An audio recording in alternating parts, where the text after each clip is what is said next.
Join us today. I have my spatula and my whisk in hand, and I have my Star Wars one because we are making super dark chocolate cream pie. Is everybody ready with me? Because we're gonna go through this, and I'm telling you right now is that we're just gonna do the chocolate cream pie, and then I'm gonna stop the video, and then we're gonna start a new video after on how to make meringue.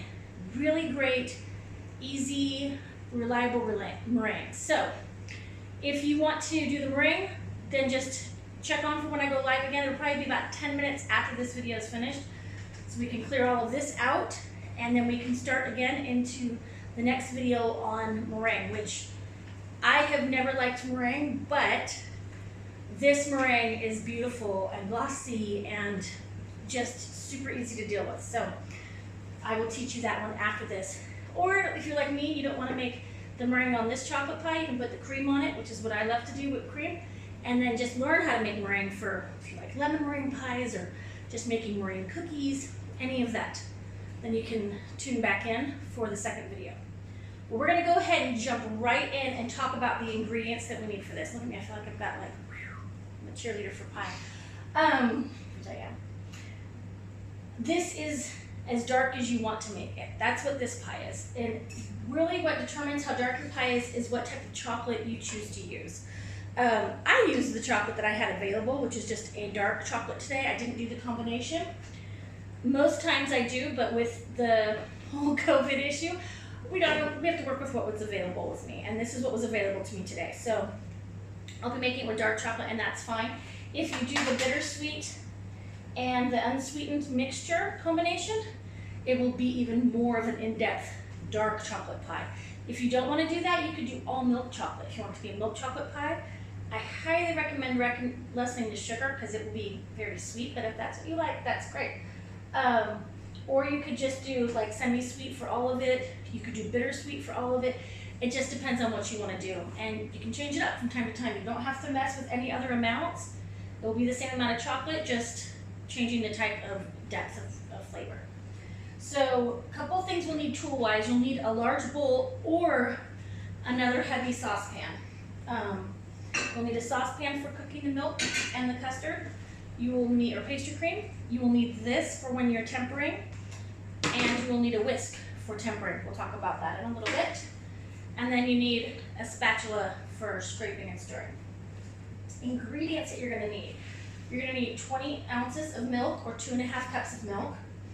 You're going to need, 3/4 cup of sugar. You'll need, and this is an odd amount, but it's 4.5 tablespoons. Something to know is that 4 tablespoons is actually the same as a 1/4 cup, but because it's 4.5 tablespoons, it's easier to write it that way. So you do basically a 1/4 cup of cornstarch and a teaspoon and a half, because that's what a half of a tablespoon is. It's just easier to write it 4.5 tablespoons of cornstarch. Here they actually call it corn flour. Where's mine? I don't think I have one up here. But it's corn flour overseas. If you can find cornstarch or corn flour, they're the same thing. So that's what you'll be using. Then you're going to need 3 large egg yolks. And it just means you crack the egg. In fact, Madison, why don't you go get an egg for me? And I'm going to show them my easy way of splitting up egg yolks. And then you need 1.5 tablespoons of butter. Here you go. Why, thank you. Can you get me the magic hand bowls? Got it. Then you're going to need 1.5 tablespoons of butter. You're going to need vanilla, and if you like, why, thank you. And then also, if you like, the chocolate liqueur. That's totally optional. Liqueurs in food are there to give a depth and enhance the flavor of what is in there. And so, because liqueurs, when you put them in and it cooks and it evaporates a large amount of the alcohol, it evaporates out when it hits the heat and stuff and it goes through. It intensifies. That flavor that's in the liqueur will then intensify because of the alcohol evaporating through it. And that's why vanilla, when you make your stuff, it tastes so incredibly vanilla-y because it has been keeping that flavor in, and then it enhances the flavor of whatever it is you're making. And so with this chocolate pie, I like to add chocolate liqueur to it because it enhances it, and since it's a really in-depth flavor, the chocolate, it brings you to even another level. So you don't have to have it. It's fantastic with just the vanilla, but if you happen to have or come across it at some point and think, oh, okay, I'm gonna use it, I would highly recommend it for your chocolate baking. Have I forgotten anything? Look at the ingredients. We have milk, we have sugar, cornstarch, salt, egg yolks, the chocolates, which will be 6 ounces of total chocolate. We have the butter and the vanilla. If you want whipped cream on it, then you'll want whipped cream to put on top of it after. And then I have done little chocolate shavings that I just used my peeler and just peeled my chocolate bar. You could also use a grater and just grate little bits of chocolate over. It's just to make it pretty and put on. It's not gonna add a lot of flavor because you don't put enough of it on to add. It just looks pretty on top of the whipped cream. So first, I'm going to demonstrate. Can I do it right here? You're gonna be able to see? Not this one, but I can move. There we go. On how to easily separate an egg. Now you can use the little devices. I don't know if you've seen them before. I don't have one. Where you put it over and you put it in and the egg white goes down and the yolk is just left in. But I don't like having devices that only have one use in my kitchen because it takes up space. And also, this is just a really easy way to do it. So I'm gonna do it. Hopefully the egg yolk doesn't break. Normally it doesn't, but you never know on video, and it's candid, so let's see. So we're gonna break the egg yolk into one, or the egg into one bowl. If you can see there, we've got the egg yolk in. Now, I will take my hands, which act as fingers, and softly grab it and gently just shake it. And now I have my egg yolk and I put it in. And now it broke, but it's there. And then I take these, if I had more, and I would pour them into a separate container. That way we know these are safe and clean. They have no yolk in them, they have no fat in them. And if I want to use these for a meringue, or I want to make, well, there's lots of things I can make with them. But if I want to make something with the egg yolks, or the egg whites, then I can set them aside and I know that these ones aren't contaminated. The reason I do that is if I break my next one in and the yolk breaks, then I have no egg whites to use. So I just pour it into a second bowl and start over. So I have a break-in bowl, I have a yolk bowl, and then I'll have another container that's for my whites. Usually it's my Tupperware container. So that is my demonstration for separating egg yolks. What's going on, MJ? Trying to get this back up. Okay. There we go. All right, so the very first thing we're gonna do, one is I'm gonna go wash my hands from the egg whites.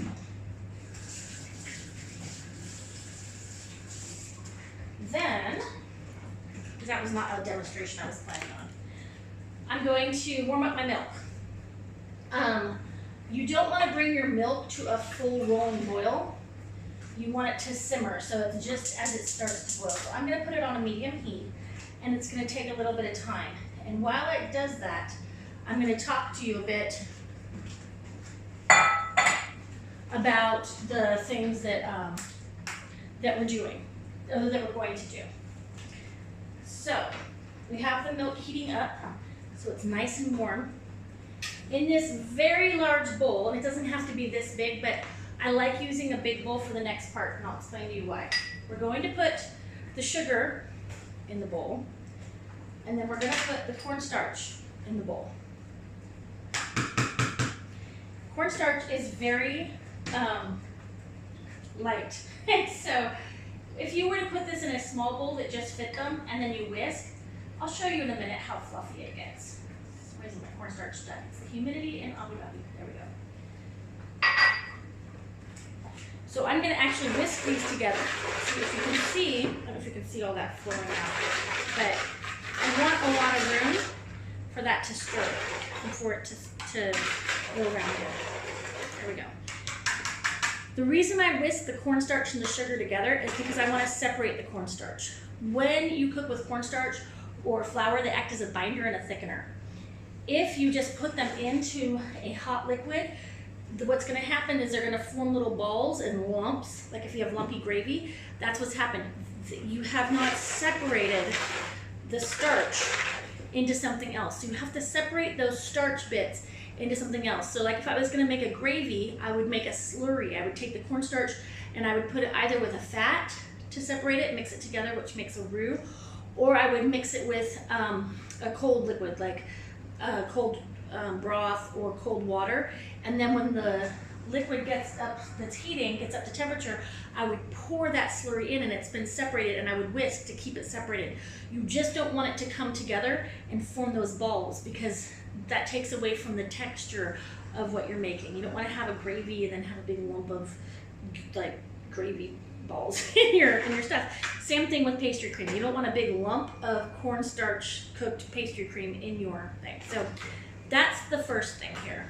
You have 3 binders in this pastry cream recipe. Cornstarch is a thickener and binder. Egg yolks are also a thickener and binder. And we have chocolate, which acts as a binder in this. So you don't need as much cornstarch as you would in, say, a vanilla pastry cream, because the chocolate's going to help even make it a stronger binder. If you don't have the chocolate in it, you're going to want it to be a little bit thicker, so you might use an extra egg yolk, or you use a little extra cornstarch in it. Otherwise, it'll be a thinner, loose pastry cream. So I've mixed those together, and I'm watching, and if you look here, I'm going to take this one, and Madison, you can take the Instagram one. Let's see if I can do this here, and I'm not going to be in front. Okay, here we go. If you look, you can see the bubbles. It is starting to simmer. We have simmering milk. Now, if I just left this on here, it would start to do a rolling boil, and I don't want that. I just want it to simmer. So I'm going to take, and I'm just going to whisk around a bit with my whisk to kind of slow that down. Can you make sure this gets back to the right spot? Uh-huh. There. Also, what you don't want it to do is form a skin on top. If it does, it's easy. It's not a big deal. You don't want to leave it. You just do this here. Now this is ready to go. So I'm going to turn off my heat of the milk. I don't want it to get any hotter than that right now. This next part is very important. Is this one good here? Uh-huh. All right, can you scoot it back a bit? I'm going to work on this for just a moment. We are going to do, probably this one too. Mm-hmm. We're working on how to get this all double cameras. Madison is a great camera lady. We're going to put our egg yolk in with our cornstarch sugar mixture. I want the egg yolk, and it's going to get really thick. I want it to mix up really good in there because I want it separated from each other. The reason is you can imagine that hot milk, if I'm just going to put egg yolk right into that hot milk, it's going to cook, and I would have scrambled eggs mixed with my custard, and that would not be good. You don't want that. So I'm mixing it all together to give it some protection. I'm protecting those eggs from cooking. It's got sugar with it, it's got there. It gives it a little bit of protection that as I slowly, which we will in a minute, pour in the hot milk, it won't immediately cook those eggs, okay? There we go. So it's all ready for my hot milk now. Here is the tricky part. If you don't have a helper, like Madison, then you're going to want to make sure, because see, if I go like this, it's going to spin, and I'm not going to have any control of what's happening. I'm going to need both hands, and I don't have a third one, although I think that that would be a big benefit, and I wouldn't mind one coming out of my shoulder to just help with those kinds of things, but I don't have that. So I'm going to have MJ come over here. She's going to sneak by, and she is going to, look at her, she's joining us on screen. She's going to slowly pour in right where my whisk is. There you go, slowly, slowly. Yeah. Now, if you have a heavy pan, that's what I would use for this part, because it wouldn't spin around. And we're just going to slowly do it in. We'll do one more. As it gets mixed, you can do it faster. Go ahead, put the whole thing in. And now I'm going to take a moment and see as it's getting there. Can I see it on one more? Yes, you can. Okay. We're getting a really nice mixture here because I want my pastry cream to be really smooth. I will show you a way to get it smooth in case you get lumps in it, because if this is your first time tempering eggs, then you might get lumps in it. It's not unusual, but there is a way to handle that. So Madison, you're gonna keep pouring that in here. Got it. And what we're doing is we're cooking the eggs, but we're cooking them with motion. They're moving around, and so they're actually cooking, they're binding differently than if you just poured hot milk on them and got scrambled eggs. You want them to be at the same temperature of the milk that you're gonna pour them into. But it has to get there slowly while you mix it. One more, and then I think we're good. Nope. Thanks, Sissy. Okay, move that out there. I don't want that in there, because now, the ladle. Because now what you're gonna do, now that this one, it's all hot, it's at the same temperature, I'm gonna go opposite, and I'm going to now stir my milk as I pour the tempered milk into it. And you wanna do it right over the top of the whisk, so it's moving constantly. Now at this point, I'm going to go ahead and put in my quarter teaspoon of salt.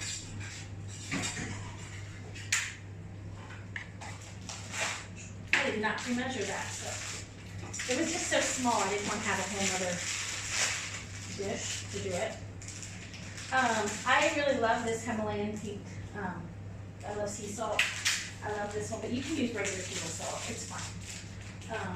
I just had this one handy, so I was using it. So I'm going to mix that. Now I'm going to turn my temperature back up onto medium heat. And I'm going to stir. Now the reason that I like this pan is so old. I probably had this pan for 20 years. The reason I love this pan is, you see the rounded bottom? It allows for my whisk to go all the way around and get there. If you have pans that square off at the bottom, which most people do, don't go, oh no, mine's gonna get bad. It's just, see, this one's even warped. That's how old this is. You can still do it, it's fine. You'll just need to use both a whisk and a scraper. So you'll stir with the whisk, and you make sure you're always moving it, because you don't want it to form lumps and cook more in one spot. But this helps to get in the corners. So you do this, and then every once in a while you go around the edge like that, and then keep stirring it. And when it starts to thicken, it's even more important. Because what you'll find when you pour it out is along that bottom edge, it will have overcooked. And then you'll have to kind of make sure you don't scrape those parts out. But if you're constantly going around it with a rubber spatula around that edge, you're going to be able to get in there. Or if you have a round bottom one like mine, then the whisk does just fine. So this just takes a few minutes. You can really make a pastry cream fast. That's why I thought I'll do 2 videos today. I'll do this one and another one. I just didn't want to go a little bit over the hour and have it shut off on me. So, and I also wanted to keep them separate so that we had 2 different. So when you refer back to, I'm going to post this on my YouTube channel, which is April's Cooking. Apparently there's a lot of them, so maybe I need to think of a better name. But that's what we put up, was April's Cooking. And you just keep stirring, and I'll post it to the Instagram so you can see it. So when this video goes off, you can see the one for YouTube will go up. And that way there'll be 2 separate YouTube videos. So if you just want to make meringue, you don't have to sit through the whole pie making video part to see the meringue part. I want to split them up into 2. So you always constantly stir there. Now I'm starting to see, Matt, can you bring the camera up?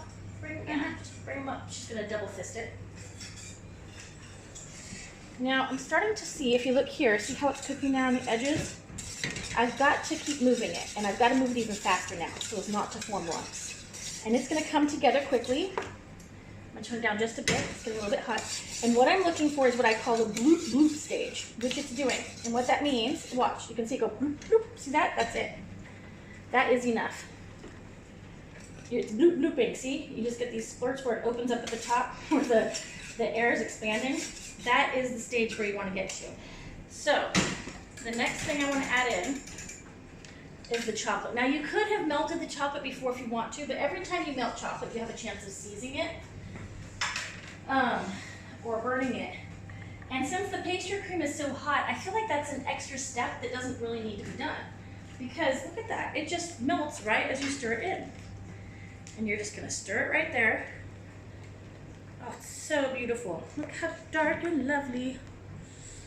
Mmm.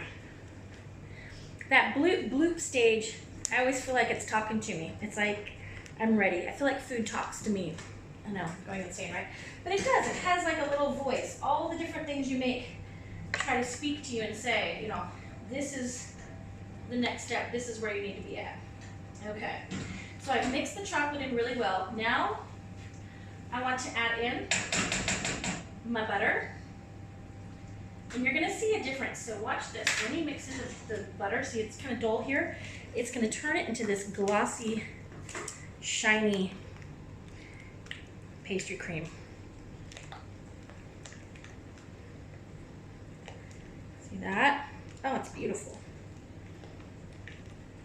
It gives it just this nice sheen. And then I'm gonna add in my flavorings. I'm gonna put a little bit of vanilla. There we go. If you don't have vanilla, what's up here? Vanilla extract. Don't you love this? A friend of mine gave it to me and I keep my vanilla in it and it's fantastic. If you don't have vanilla extract, what you could have done is take a vanilla bean and put it in the milk at the beginning of when the milk is simmering, and you just split the bean open and put it in there, and that could get the flavor out. But I feel like that's almost a waste of a vanilla bean, because if you just get some vodka and you have vanilla beans, you could just make your own vanilla. So that is how you do vanilla. Now I'm gonna add chocolate liqueur to it. It's steaming, and I do about a tablespoon of that in there. It's steaming hot, and you just stir it right into there. And this is your beautiful pastry cream. Now my pastry creams, I'm usually 99.9% happy with the smoothness of them. So I could take this and pour it right into my pie shell that's ready over there. But if you're a little bit concerned that your pastry cream has some lumps in it, then I'm gonna go grab some more back.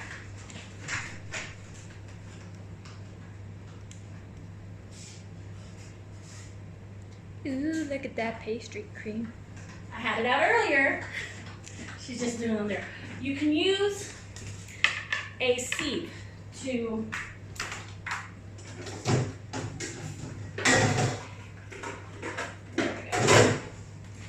can put the sieve over if you're afraid you have some lumps in your pastry cream, and you can pour it right into the sieve. Now you have to do all of this when it's hot if you're going to put it into the pie. I mean, you have to do this part where it's hot anyways, but you want it to set in the pie so that when you slice the pie, it's not like a pudding necessarily, but actually makes a line and comes out nice. Now I could do it with this. You can totally do it with that, or I'm looking for, you could also do it with something with a nice flap here. You could do it with, oh, we used it. You could also use I usually use my, because it's rounded, and so it goes around it easy, and all you do is push it through. It'll start coming through the bottom there, and if you do have lumps, then this will just take the lumps out, and you'll end up with a really smooth pastry cream. Do we have any questions, Jess? Okay. There we go. If you hand me my pie shell there. Now you can do some things with this pastry cream. It does not have to be used for a pie. If you don't want the chocolate pie, thank you. Look, I have a magic arm that just hands me things. It's so awesome. You would just put this into a container. You would place plastic wrap right against the pastry cream. It will pull right off later. If you don't do that, what will happen are a couple things. If you just place it in with nothing over the top of it, it will form a skin on top that's really thick and a different consistency for what's underneath it. If you put if you put it in the fridge and you do put a top over it, like a Tupperware top or a plastic top, but it's not touching it, this steam that's coming up will hit it, and then it will fall back down, and you'll have little pools of water because the water condenses. The steam will condense, and it will come back down, and then you'll have this weird watery film on top of your pastry cream. So to avoid that, you will just take, and you, like I said, you don't have to do this step. If you are happy with the smoothness, I wouldn't have done this except I wanted to show you how to do it, because it'll go through. But anyways, then you can put the film right on top of the pastry cream and it will cool down and solidify that way. Once it's cool, you can use it for filling for donuts. You can use it as a filling for eclairs. You can take some whipped cream and fold it with it and make a delicious mousse to go on cakes, to go inside of cakes, or to go with cookies. If you make a shortbread cookie, make a little mousse and then top it with it. This pastry cream can be used for so many things. You can dip strawberries in it. You can do all kinds of things. I make trifles with this, where I fold this in with some whipped cream and then layer it and with different cakes and things. It's a really great versatile one. We're almost there. See, it's all gone through because it was already smooth, but if you have lumps, I just want you to know there's a way to get them out and to deal with that so that you don't go, oh, the whole thing's ruined and it's lumpy. It's not. You can go through and do this. And it's that fast. It really is super quick to just do it. It's not very many ingredients and it tastes so amazing. It's just lovely. And you can adjust the darkness that you have. I'm just going to scrape that off. Get that. And save the rest of this for later. And there we go. Okay, I don't like to have any waste. Yeah. There we go. Oops, there's a little bit more there. Get some more off. Okay, so we're gonna take this now. Make sure it's not too hot. And I'm gonna pour it right into my pie shell because I want it to form and solidify and take on the shape of my pie shell.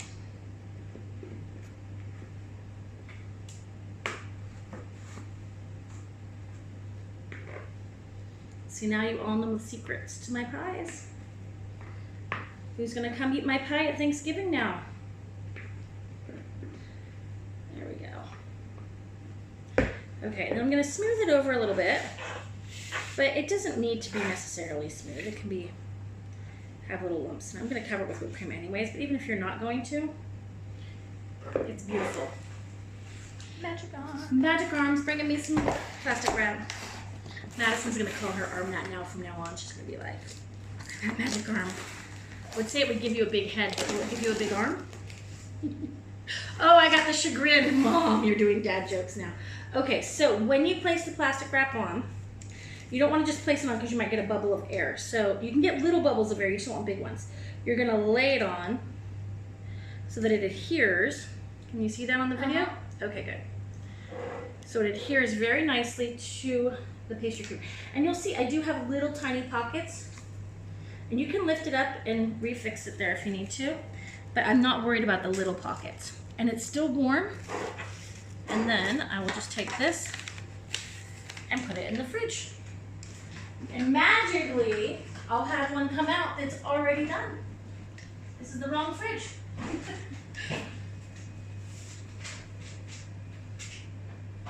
She's just... It's so cool. There's even music to go along with it.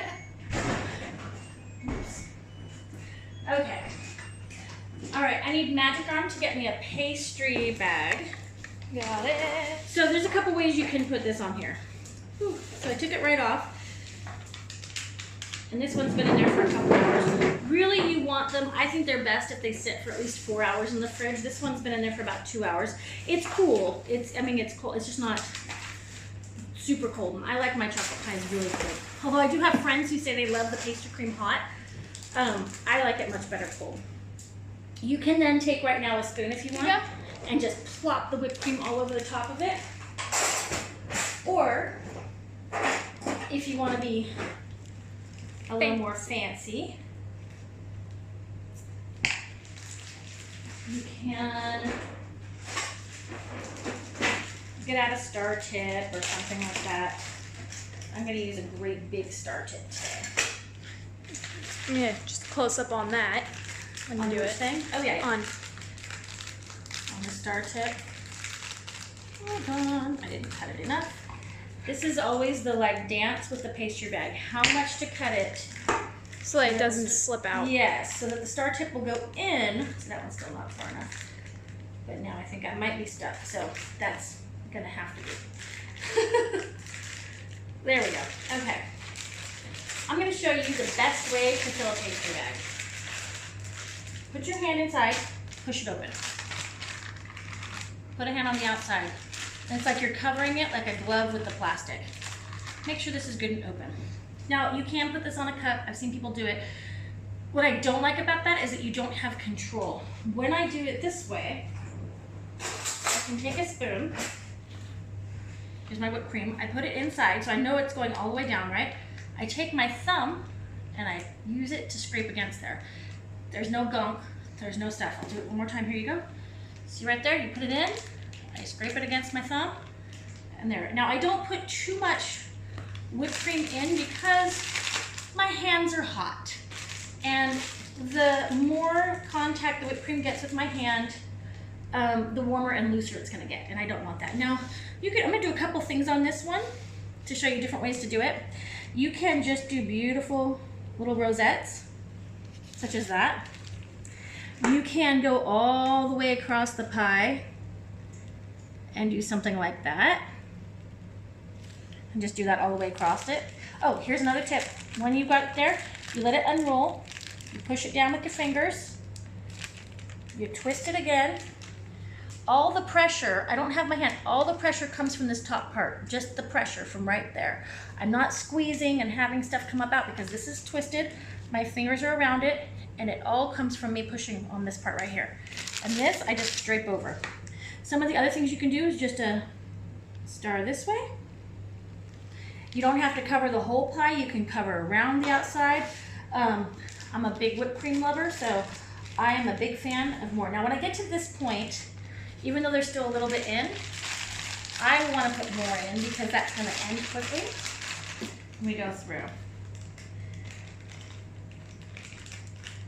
And again, using my thumb to scrape it off. Shake it down. Oops, it went really down. You kind of press a little bit because there's going to be a little air right there. So when I do it and I watch where it goes to, we call it the bag fart. That's really what, because it goes like it makes a noise in it. And it's like this air that comes out, and then it's not a pretty piping. So I keep an eye on that spot because that's where it's at. So I kind of can control it. Let's see what other things can we do here. We could do like a, so that they just go around. They're just towers of whipped cream all around the thing there. You can take, if you want, and just do plops of whipped cream. That one fell over. There we go. All over the place there. You can use other tips beginning. So I know this one's not super pretty. It's just showing you different ideas of, you can fill it with there. You can do here. You could go around it like so. So I could go like this and then go back.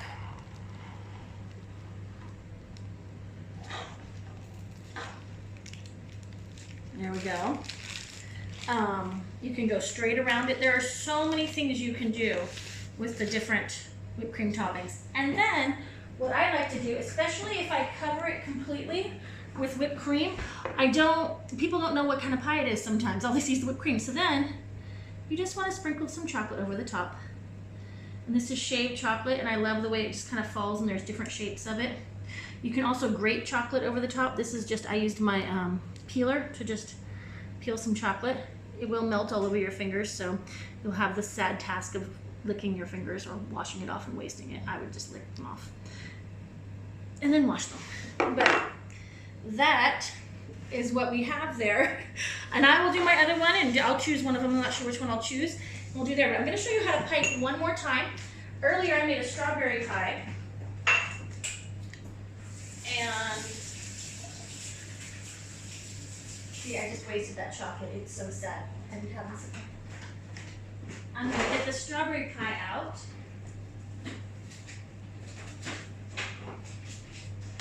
I'm actually gonna post this recipe.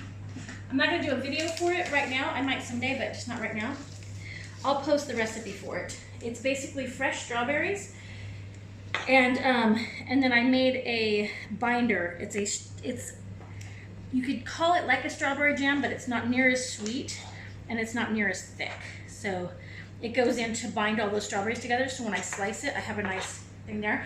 But I also want to put cream on it because strawberries and cream are delicious together. So we're gonna do this again. Oops, this is not open enough for my hands.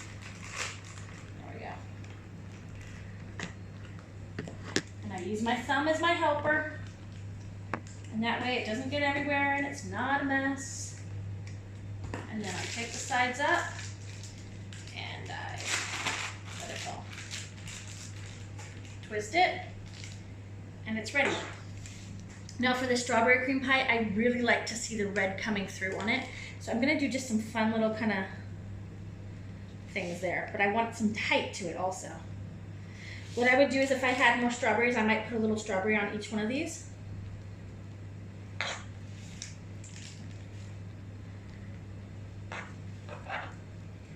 And I usually don't put the cream on my pies until just before I'm going to serve them. So I know my kids are like, whoa, are we having those right now?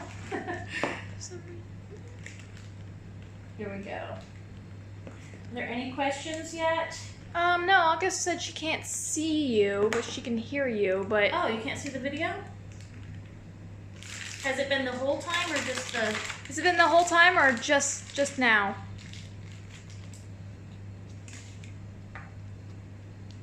See what she says back. Yeah. Yeah, if you ever have a problem like that, let me know. That one's falling over. That's going to be... I'll give it some support on this side. There we go. And whipped cream is really forgiving. You can... So I'm just making tall whipped cream towers. Just started a minute ago. I don't see anything different. Madison's checking it. She's being my IT girl today. Let me know if it clears up, or if anybody else can see me, let us know so we know if it's just on one end or if it's a whole issue for the whole thing. So that's just kind of a fun way to kind of get some... Oh, she said, okay, just left the video and came back. It was on my end. Okay. Well, not that I'm happy that you're having problems, but I am happy that it's not. And see, I'm going to do some different things. And I actually like when I do these tower ones that they kind of fall over onto each other because it gives it some distinctness. And you can see the strawberries in between. Whoops. So good. I lightly sweeten my Step back. my whipped cream. I don't make it super duper sweet because I feel like it has so much sweetness on it already. There we go. I'm gonna do a couple more little pieces in here. Last bit. There, I got that fart sound I was telling you about. It just splits out of there. And that is it for our whipped cream. So, this is kind of a fun way to put the whipped cream on. These are some other variety ways here. And what I'll probably end up doing right now to make, now that you've seen those, so there's some different things there, is I'm actually gonna kind of stir that together and then I'll top it again. Because you can just put the cream over the top and see, and just make it beautiful that way. And I'll put a few more, if I can find the chocolate bits again. Oh, I said it over here. You can always use more chocolate on the chocolate cream one, so I'll just sprinkle those over the top. You kind of gotta, in my whipped cream, I usually do four, I think those are liter ones. I'll get it out because I did a half a cup of sugar to it and about 2 teaspoons of vanilla. If you put the granulated sugar in at the beginning and then whip it, you can use granulated sugar. If you don't, then you use powdered sugar, but I never make it that way, so very rarely.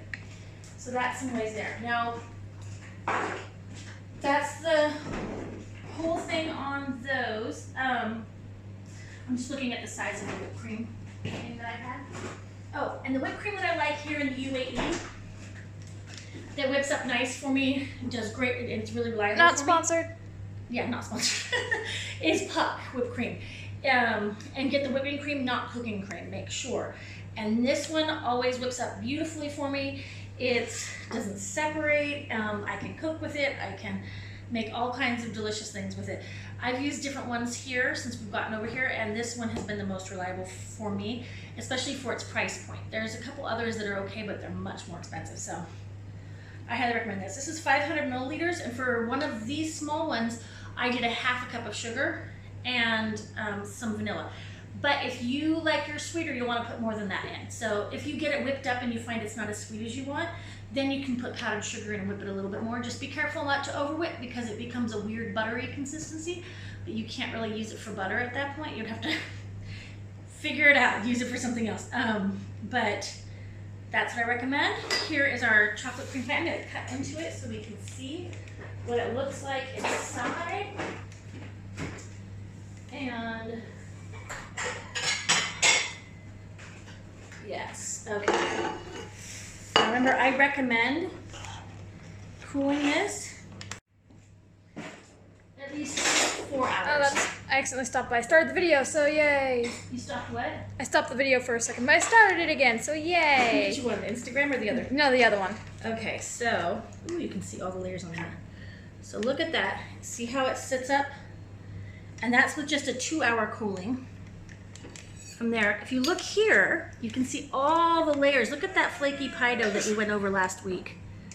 Look at that just flake off and have beautiful layers. Look at those. That is gonna be delicious. Feeling texturally tasting in your mouth, which I'm gonna do right now because that to me is like, yum. See? It's so good. Oh, yum. Varieties I do of this one. Sometimes I'll put coconut in with it and do a chocolate coconut cream pie. It's one of my favorites. I'll put macadamia nuts in the crust, toasted ones, and I'll top it with toasted macadamia nuts and toasted coconut on the top. I do a s'mores pie with this sometimes, although I think last year I did a little different one. I do all kinds of pies using this chocolate cream, just variations of it, taking the pastry cream, you know, folding it with whipped cream, making something else with it. It's wonderful. And see, this is only 2 hours, and look, it's soft, so it's not like gelatinous. It's delicious. And this one's not even super cold yet. When it's super cold, I like them the next day, but that's not gonna stop me from eating it right now, because yeah, and look at that pie crust. Here, if you can get a good up close view of right there. I don't know, can you see that? All those layers down there. If you look at this bottom part right there with all this those one layers. I can get it, and then this one you'd have to hold it up. Oh, there we go. You got it? Yeah, there we go. See all those layers? That is what you're looking for in your pie crust for this type of pie. You want to have it just be delicate and melt in your mouth. So if you haven't seen that one, it's also posted on my YouTube channel.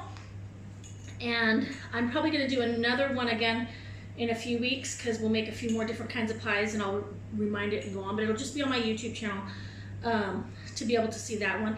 If you have other kinds of pies you wanna learn to make, let me know. Usually at our Thanksgiving, we have, how many varieties did we have last year? I think it was 27. I think we had 27 varieties of pies. Actually, maybe not counting like 8 different pumpkin pies. Yeah, that's right. We had 8 different kinds of pumpkin pies. So we had 27 varieties of pies. So probably if you can think of it, I might have made it. And if I haven't made it and you can think of it, I would love to put it together and do it and play around. I love to experiment. I'm gonna do a video probably coming up in a couple weeks of just me, like I'll get an idea and then I won't even do it. I won't practice it or anything. I'm gonna make it and do the video live and we're gonna see what happens, because that's some of the fun that I have in the kitchen. So it could be a complete failure and it might fall completely apart, but that's how I've come up with a lot of my recipes, is that I'll suddenly go, oh, this sounds good, and then I'll come in and start doing it. Be prepared for me to talk to myself a lot, because that's what I do, and I'll talk to the food and I'll be thinking, what are you doing? What is this gonna do? How can I get this flavor different? And I think it's my craziness in my head and it's my craziness in the kitchen, but I love it and it's my happy place. So if you want to come back for the meringue lesson, give me, what time is it right now? Give me at 3 o'clock. I'll be coming back in. So it's 2:46 right now. Take me about 15 minutes to get this all cleared off, and I'll get all the things prepared for meringue. And no, you are not eating the strawberry pie. She's like giving me hand gestures. She's crazy. So we'll come back and we'll do the meringue. It's really, really simple. You're just gonna need the egg whites that are left over from this pastry cream, and some sugar and some cream of tartar. If you don't have cream of tartar, it's okay, it'll still work, but it helps it to be, it's better. Some vinegar. We won't put it in them, but I'll show you what we do with the vinegar. And you'll need a whisk and a big bowl, and be ready to whisk a lot. And a thermometer if you have one. If you don't, it's okay too, I'll tell you how, but if you have a thermometer that you can put in the egg whites, that will help. So we'll see you back in a little bit. If you have any questions on this, please message it to me or post it on here, and I'm happy to help. Thanks. Bye. Shared a story? Yes. Oh my gosh.